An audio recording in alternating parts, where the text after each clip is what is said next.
Hello, everyone, and welcome to another episode of Faces of NextGen Live. I'm Eric Wells, the education coordinator for the NextGen Genealogy Network. I also have my own company, Legacy Left Right. And this show, Faces of NextGen Live, we interview and talk to and get to know various genealogists from around the country and around the world, and get to find out what makes them tick, and get to see how they got to where they are now. So today, instead of me yammering on and on, today we actually get to have someone much more interesting than myself that I get to talk to, and it is Emily Schroeder from Growing Little Leaves. How you doing, Emily? Great, thank you. Thank you for having me. Well, thanks for being had. Emily, you're out in Indiana, is that right? You're not too far from me. We're just outside of Indianapolis. Yeah, I'm down in the southwest Missouri, and so it's much closer than some of the most recent people I've talked to, and that's kind of cool. You're like my neighbor, state next door, and you just got back from Roots Tech. Yeah, just on Saturday, and still kind of recovering because it's fun, but it's tiring and it's exhausting. But it was a great time. It was a great conference. Have you been there before? Yeah, this was my second year. I went last year as well. So last year was my first year. And so it wasn't as overwhelming this year as it was last year, but it was a lot of fun. Yeah, it's been a while since I've gone, and I think 2 or 3 years now, and it was really overwhelming the first time I went. There's so many people, so many vendors, and such a large convention center with stuff going on all the time. Yeah. But what was your kind of overall feeling about it? Was it like a positive thing, or was it like just exhausting, or anything like that? It was overall very positive. I mean, it's the only place where you kind of feel like you're among your people and everyone kind of gets the genealogy and why we do it, and why the one theme was connect and belong. So it was overall very positive. It was very crowded. It seemed more crowded than it was last year, but I'm not sure of the numbers. But you got to be prepared for the crowds going in. So I was prepared, and I saw some great talks, and I learned a lot of great stuff. And so it was a great time. Awesome. Well, tell me a little bit about yourself. Like how old are you, or what's your age range? Okay, I am celebrating a big birthday this year, later this year. So I'll be 40. Really? I'm going to be 40 as well. Yeah. So not till November. I still have a few months. Okay. My husband just turned 40 a couple months ago, so he's ahead of me. I always tease him about it. I married an older woman, but and you married an older man. Yeah, like 10 months older. Yeah. My wife's birthday was last month, and my birthday is next month, so it's like 2 months difference. Yeah. So what do you do for a living? So right now I'm primarily a stay-at-home mom still. Mm-hmm. And I do substitute at one of the local preschools fairly regularly, so that's kind of takes up some of my time. And I do some genealogy speaking every few months or so. It depends. But I used to be a meteorologist before I had kids. Well, did you have? Were you on the news? I was not on TV. I was not on TV. That's what everyone always asks. Of course they do. But so before I had kids, that's what I did.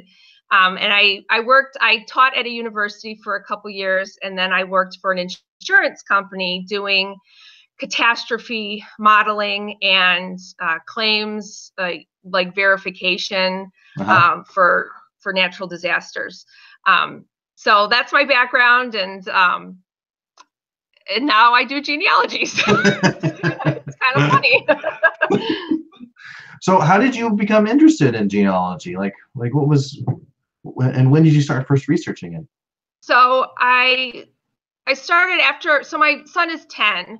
So it's been about 10 years since I started getting into it. When I became a stay-at-home mom, and I realized that I missed basically using my brain because I missed my old job, and I missed doing Oh, something that was my own. And so, genealogy I could do at home on the websites. And so I just started dabbling in it little by little, just on the major websites like Ancestry and Family Search. And so it just kind of grew, and I kind of blossomed, and I started, looking at webinars and going to local classes, and here I am. So I kind of fell into it. Yeah. yeah. So it was, you didn't necessarily have any formal training, is kind of what you were saying. You just sort of went out there and trained yourself. Yep. At this point, since then I've done, like I mentioned to you before we started, I did SLIG this year in Salt Lake City. So I'm trying to get a little bit more formal training through various genealogical institutes and conferences, other classes and stuff. But I figured out that genealogy is kind of not unlike forecasting the weather. Oh, really?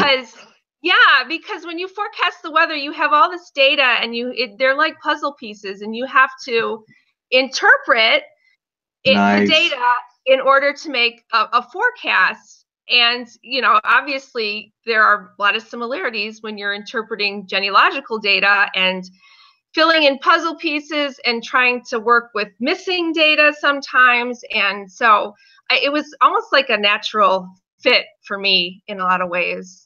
So you kind of like the puzzle solving aspect of it. It sounds like, and that's exactly what got me into it as well. I came from a construction background, and I got kind of bored with it because I felt like I had solved all of the big puzzles. Then when I stumbled into genealogy, it was like there's this untapped world of puzzle solving and records and assembling them all together to make some sort of context out of them. Mm-hmm. Yep. And with genealogy, it's, the weather's different every day. So, we had to make forecasts every day, sometimes multiple times a day. And so my mind was just always programmed to be doing that. And then when I stopped doing it, when I had my kids, there was something missing. So I'm glad I did find the genealogy. Now, this is going to sound like a silly question, but do you ever go to the newspapers and find like the weather for the area at the time and the place you're researching, and kind of match that up with an ancestor or something like that? Yeah, I like looking for that kind of context. Cool. In the research, and I think it adds a lot of it adds history, and it adds a lot of just, I don't know, humanity to your ancestors, to know what they experienced. I actually went, for years my parents had talked about how hot it was on their wedding day, and just how, humid and hot. So I went to the historical data that the National Data Climate Center has, and I pulled up the data for their wedding, and I showed it to them, and it was like, yeah, it was hot.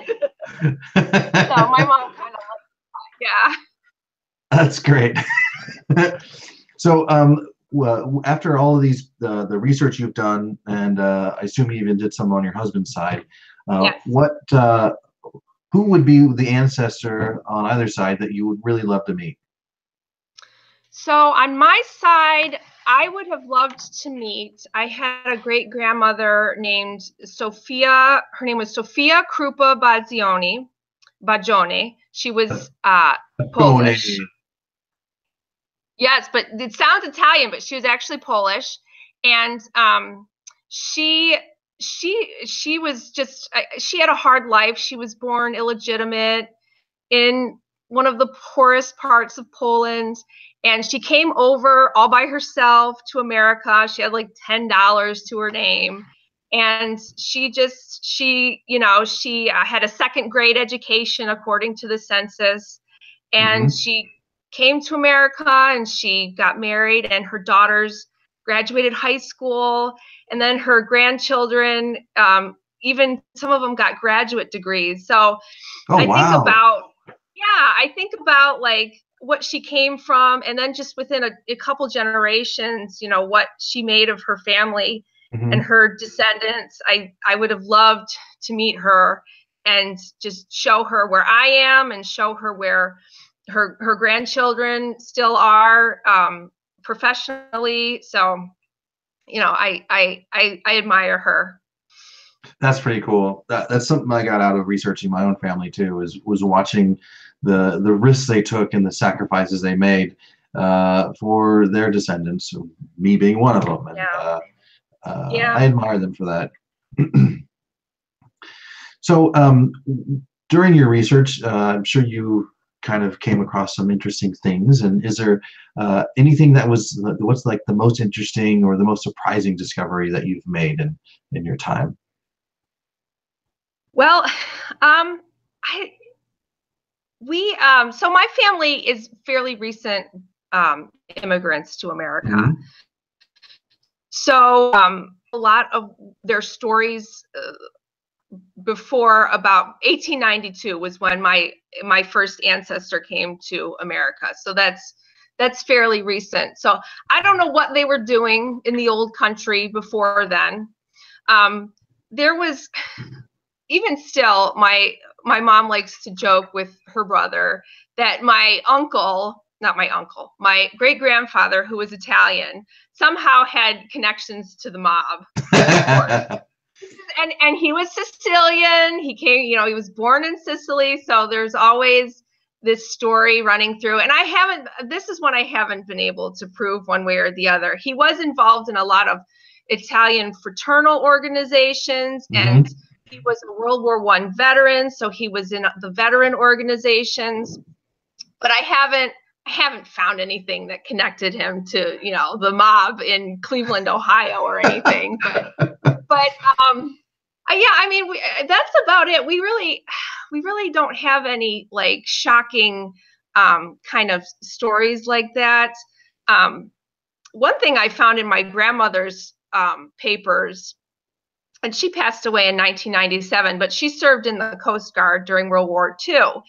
And there is a letter and a photo of a man that she kept who's not my grandfather. Oh. So she must have had some sort of relationship, or they were pen pals or something during the war. But I thought it was kind of significant that she had kept that as a memento.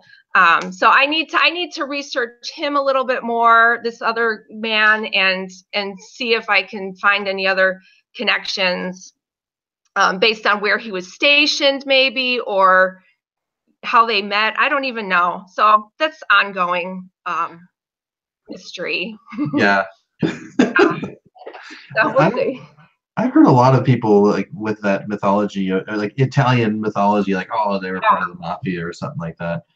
It's almost as common as like my family had a mythology of or folklore or something like that, whatever you would call it, of American Indian in their ancestry somewhere too. But, I haven't found any of it in mine. No, not yet. Oh well.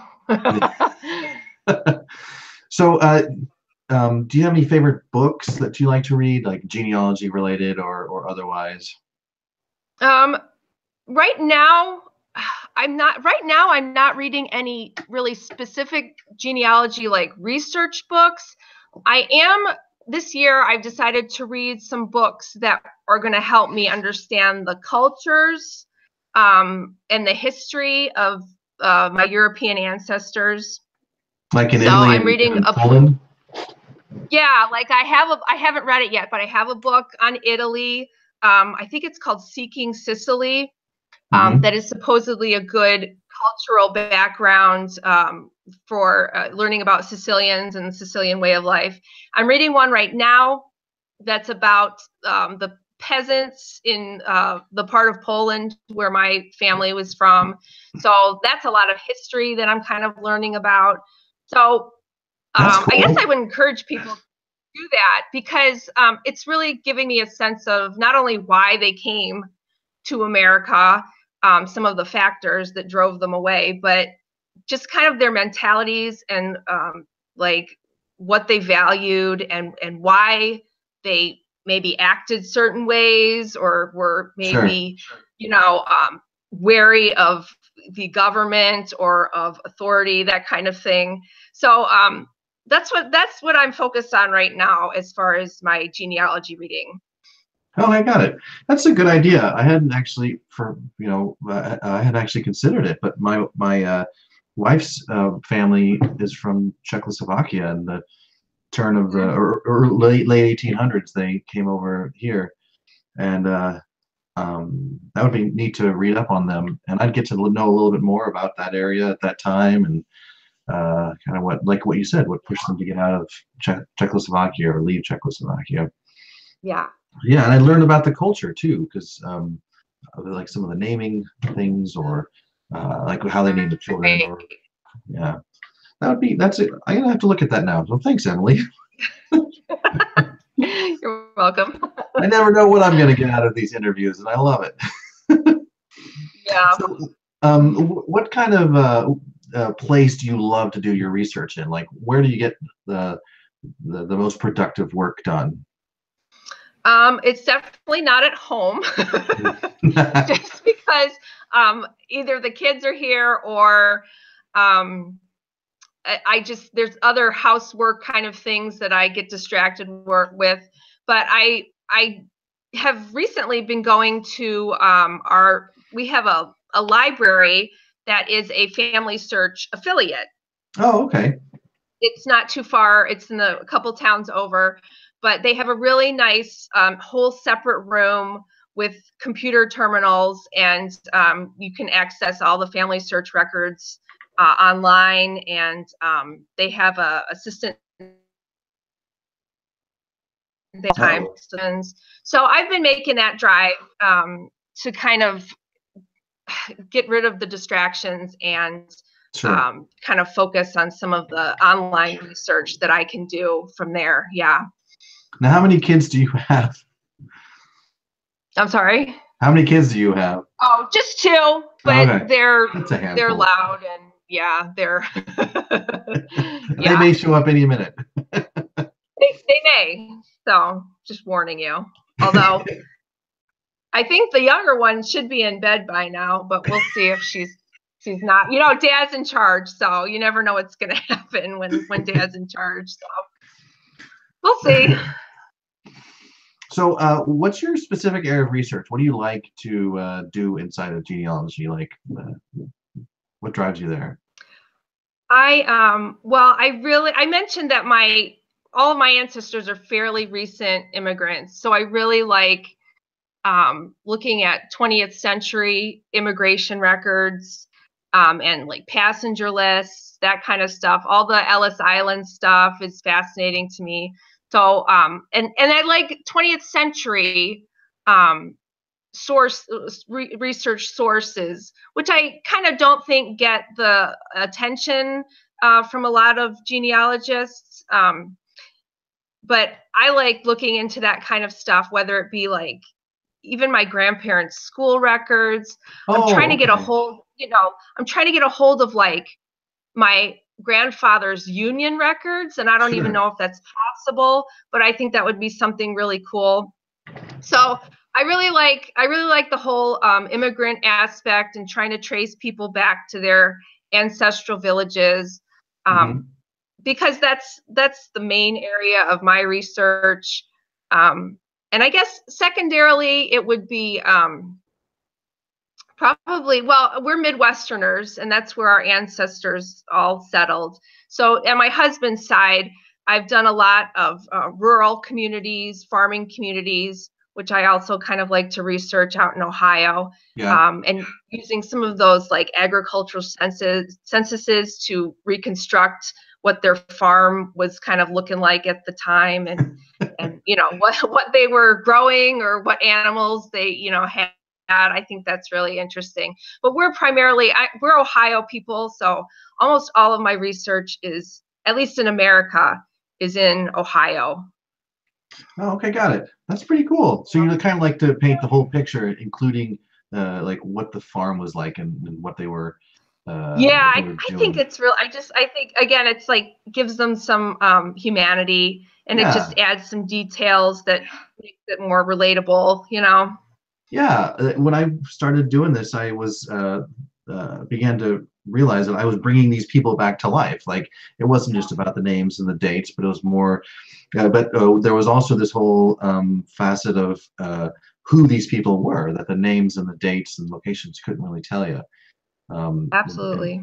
yeah, and it sounds like you're trying to do Yeah, that too to bring these people. try. Yeah, Yep. Sometimes it works, sometimes it doesn't, you know? yeah. Yeah. So, what areas are you wanting to learn a little bit more about that you don't really know a whole lot about? I'd like to expand into learning more about the resources in different states, genealogy resources in different states, because we're all, my husband and I are all from Ohio, and I've helped Mhm. friends from Ohio and other relatives from Ohio. I have knowledge of other Midwestern states. Maybe I'd like to learn more about some of that. Any like Rust Belt city, I really would like to research, because they all have those immigrant roots, and Yeah, they all had these people coming in from every country you could imagine. So I really like that kind of Rust Belt urban research, and I would like to get into researching more of those industrialized cities a little bit more. So, you know, if you got relatives from Buffalo or Chicago, Detroit, maybe I can, you know, tell me a little bit about your research. Pittsburgh, because they're all very similar to what I grew up with in Cleveland, but there's just so many different countries these people come from. You can get such a knowledge base of these different ethnicities and their names and all that yeah. kind of thing. Yeah. My most recent ancestors came from the Netherlands and they landed or they ended up in Michigan. And it Mm. was there seems to be no one else. Or there are very few other uh, countries, like maybe German. Some German was represented in there, but Yeah. a lot of folks from Michigan and the area that Were they my from the folks. Holland area? Is In that where they? Michigan, Holland? Muskegon. Yeah. Oh, okay. Yeah, Because there's and Michigan came from like the northern part. It's called I think Groningen. I'm probably really uh, That's screwing up okay. that word, but the northern area, most of them came from the Groningen area. In fact, I have a Okay. picture of some of my family members in Michigan, in Muskegon, and like one of them's holding a baby, and there's a few other women around her, and there's like wash that's hanging up or near these like battened houses, and it's written on top. It said like Groningen Alley. So I'm like, oh, okay, so these were all these Groningenites or whatever just hanging out in this Yeah. area. Yeah. That's cool.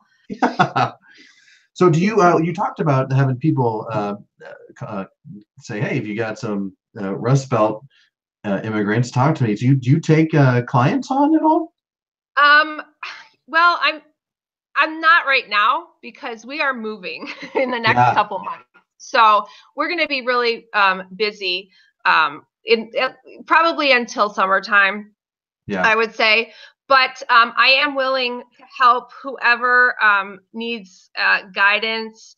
I'm always I mean, I'm always reachable, whether it be email or social media. But especially if you have Cleveland ancestors, I'm pretty confident in my abilities there, because I've done a lot of research for me and for like my sister-in-law's family. We're all Clevelanders. Yeah, let me know. But yeah, maybe after this summer. all So right, cool. yeah. I got a question here from the Anger genealogist. Have you done any DNA work? And if you have, were you able to connect with some people overseas in the European countries? I have. I've had my DNA done, and I've had my mom and my dad. I made them do Oh, tests, cool. and Yeah. my uncle too. And actually, having my mom and my uncle do them landed me in a, well, you know, you upload to GEDmatch. Yep. And I found a bunch of matches, and one lady actually said, "Hey, we have a Facebook group for people who are descended from these, you know, certain villages in this one river valley in Croatia, on the border of Croatia and Slovenia." So she put me in this Facebook group, and so I've met a bunch of, I guess they're distant cousins, but we're all sort of matches. Yeah, so it's like a little mini DNA cluster group for this little river valley in Croatia. So that's been a really nice surprise. I never expected that, and I believe there are some who do live overseas still, so that's kind of neat. But you know, it's hard when you have recent immigrant ancestors, because I pretty much know who I'm related to here in the States. Yeah. You know, at least distantly. You know, you know the name, and you know how to connect them to your tree. Right. So I'm really waiting for the kind of DNA craze to catch on more in Europe, so that we can get more of those samples to Earth.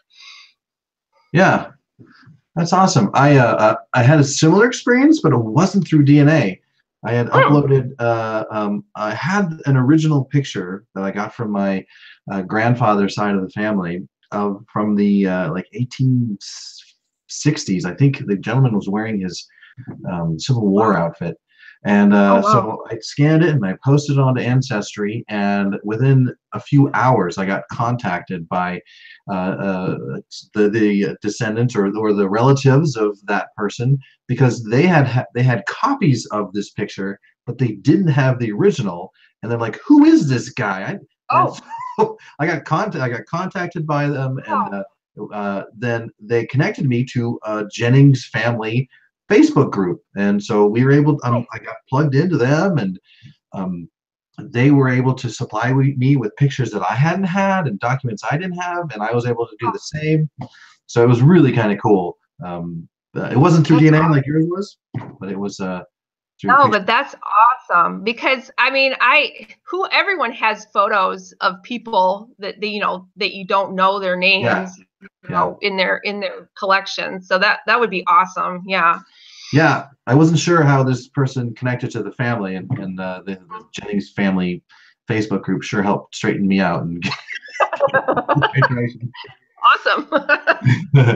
So, do you attend conventions? I know that you just came from Roots Tech, and you're also moving. So, I try to go to one a year, roughly. Sure. So the last couple years, I've been to Roots Tech. The year before, in 2016, I went to the FGS conference. Which was in Springfield, Illinois at that point. And then I think the year before that, I went to NGS. So I've been to the major ones the last few years. So I do try to go to one a year. And then like the Indiana Historical Society has brought some really good speakers in, like Judy Russell, and I went to Cindy Engel came one year. Oh, neat. So I try to get to at least one or two a year, depending on finances and you know, babysitting availability and stuff like that. So I do enjoy it. I enjoy learning more, and even recently I've enjoyed learning more about subjects that are not really pertaining to my personal research at all. So I enjoy African American talks and learning about that a little bit more. And I'd like to learn more about Native American research because Mm-hmm. that just kind of fascinates me too. Yeah, I do. I enjoy learning and I enjoy meeting people at the events too. Yeah, I like that too because there is, for the most part, there's a sense of collaboration and Yeah, excitement to get to be around someone that has a similar passion to you and who everybody else thinks you're as crazy on the outside. right. Yeah, basically. So let's talk a little bit about your blog. You've got a couple of blogs, and I've got your Yeah. information and the descriptions around the interwebs. But growing little leaves. Tell me a little bit about that. What or tell everybody else who's watching what that's about. So I started it. I started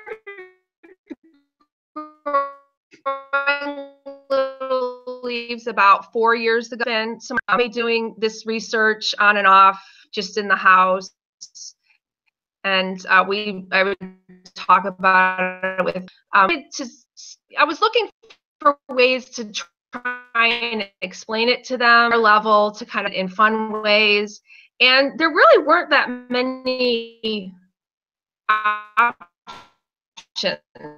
Uh-huh. let's say, on the internet. So I come up with some ideas. Why not share them? And I've gotten good feedback about it. A lot of people seem to use my ideas with their kids or grandkids. So I'm just kind of glad. Everything on the site has remained free, so anyone can use it or download it. I'm glad people have been so receptive to it, and they're using the ideas. That's awesome. And you were kind of breaking up. How long have you been doing it? About 6 years, you said? About 4 years, Okay, yeah, for growing little leaves. got it. And you also, we talked a little bit about before the interview started. You also talked about how you liked working or working with or talking to folks who don't really have a traditional genealogy background that kind of came in it through the back door type of deal, right? Yeah, because that's how I kind of got it started in it, and I think a lot of people interested in it just kind of fall into it in some way or another, and it just grabs you, and all of a sudden you're addicted to it. So I like to kind of talk with those people and bond with them a little bit, and uh, yeah, just be together in our pursuit of self-instruction and kind of learning from webinars and conferences and stuff like that. Yeah, and you went to SLIG too before you went to Roots Tech. Yeah, I've been to Salt Lake a lot this year. But this was my first year at SLIG, the Salt Lake Institute for Genealogy, and I took a course on Great Lakes research, Hmm. which included all the states bordering the Great Lakes and Ontario. So we looked at some interesting, like, border crossing families, Oh, wow. that, yes, maybe started in Canada, came back to America, or vice versa. So that was really, really interesting. And if anyone has a chance to go to these institutes, it's really great, and it's very, very different from a conference because you are pretty much just immersed in one topic for an entire week. So which really has its benefits, and you're with the same classmates for an entire week, so you Yeah, really get to know those people well. So that was a great experience. nice. I love it. So where can Yep. people find you on the web? Growing Little Leaves. GrowingLittleLeaves.com. I'm on Instagram at my handle is Emily S129, and Hmm. that's also what my Twitter handle is. And I tweeted a lot during Roots Tech, but Emily S129, and then my email is growinglittleleaves at gmail.com. So it's pretty easy if you have any questions or you ever want to tweet at me, I'm out there. Well, Emily, this was a fun interview. Thank you so much for taking the time to sit down and talk with me. Thank you for having me. Yeah. Before we sign off, is there anything else you want to say? No, I'm flattered to be part. I'm so happy that NextGen does this to give us an opportunity to meet some of us who are kind of younger in the community. And yeah, thank you. Yeah, no problem. Well, Emily, again, like I said, it's a pleasure, and we're going to go ahead and wrap this up. But next week, last month, I wasn't able to talk to George. We had a last-minute cancellation, George Morgan. But so we only had one interview last month. But this month, I buckled down. I said, all right, I need to get George in. And so next week, I'm going to be interviewing George Morgan of AHA Seminars. Kind of pick up from where we pick up from like that cancellation of last month, and I'm really excited to talk to him as well. So tune in next week, next Monday. Normally we do it every other week, but this time it's special. We're doing it next week, and I'll be talking with George. But other than that, come find us on the web at NextGen everywhere. And until next week, I will talk to you later. Thanks, everyone. Talk to you later.